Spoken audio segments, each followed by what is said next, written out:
Hello and welcome to this edition of Standard Deviation. I'm TCA Sharad Raghavan, Deputy Editor at ThePrint, and I'm going to be talking to you about my latest column titled India Innovates in Labour.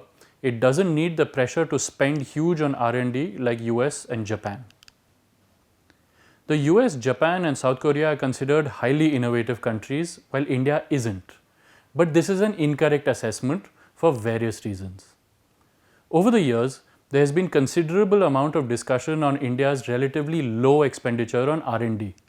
Much of this talk centers around the point that if India were to spend more on R&D, its economy would be stronger and would be more self-sufficient.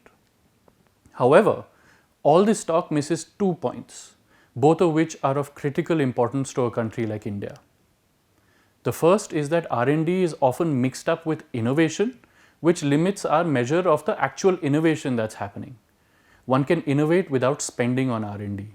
It's simply down to how you define what innovation is.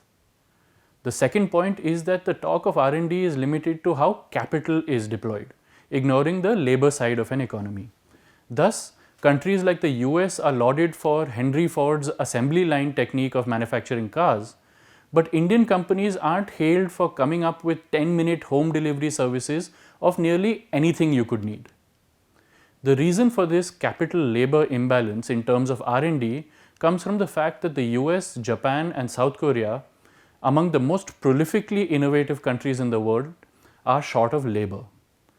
Pretty much the only time the US had cheap labor was during the days of slavery. Japan and South Korea are both tiny nations with populations to match.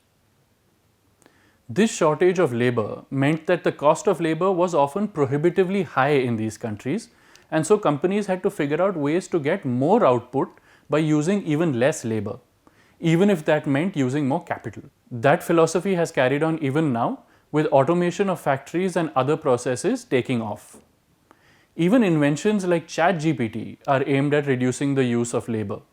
The thinking is that it's far more cost efficient to invest in super fast computers and vast server space than to hire labor to do the same job. The key point here is that in these conventionally R&D intensive countries, labor is expensive and capital is relatively cheaper. In India, the opposite is true, which is why the whole debate on R&D needs to be recast to fit the realities here. India is vastly labor surplus.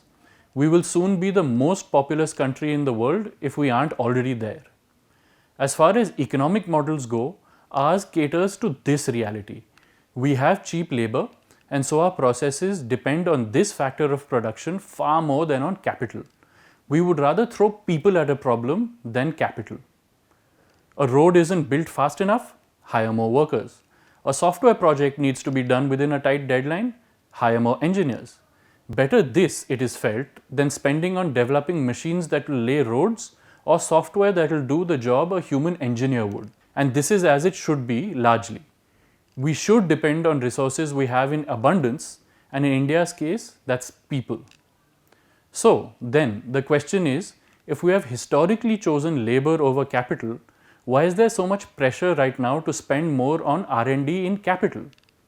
In any case, as pointed out earlier, not spending on R&D doesn't mean that Indian companies are not innovating. Our innovations simply lie in how we deploy labor rather than how we use capital. It's nothing short of a remarkable innovation to have companies like Swiggy, Instamart or Blinkit or any of the other apps deliver an order to your doorstep within 10 minutes of the order being placed. Warehouses aren't the innovation here, although their strategic placement is certainly an improvement on older models. The innovation lies in creating a platform of delivery drivers and deploying them along short routes from the warehouse to the customer. Similarly, there are apps that allow you to keep adding products to a virtual cart, all of which will be delivered outside your door early the next morning. No bell is rung, no call is made, and no customer is woken up. The customer just has to open their door to find all of their groceries. The innovation here is the agreement these apps have with housing societies that allow their delivery personnel to enter the society without the normal calls from the gate or app notifications. Several Indian companies have also revolutionized the way we send stuff to one another with many services now offering same-day intra-city courier services. Yet others have the delivery person visit a store of your choice to buy what you need and then deliver it to you. And what's different here is that none of these innovations require investments in R&D. Investments in more warehouses and tweaking the existing software, sure, but not in R&D per se. The entire gig economy in India, where you have cheap freelance lawyers, doctors, journalists, accountants, is an innovation in labor. This is not to say that investment in conventional R&D is not important. It is. It's the only way we'll be able to improve on the capital we deploy, making it more energy efficient for one and lowering our import dependence for another. Indeed, as I have argued before in a previous edition of Standard Deviation, if we are to become a services powerhouse as is needed, we'll have to speed up our labor-focused innovations as well. The labor codes are an important development in this regard, and the center must lean on the states to implement them quickly. But it's important to keep this talk about R&D within perspective.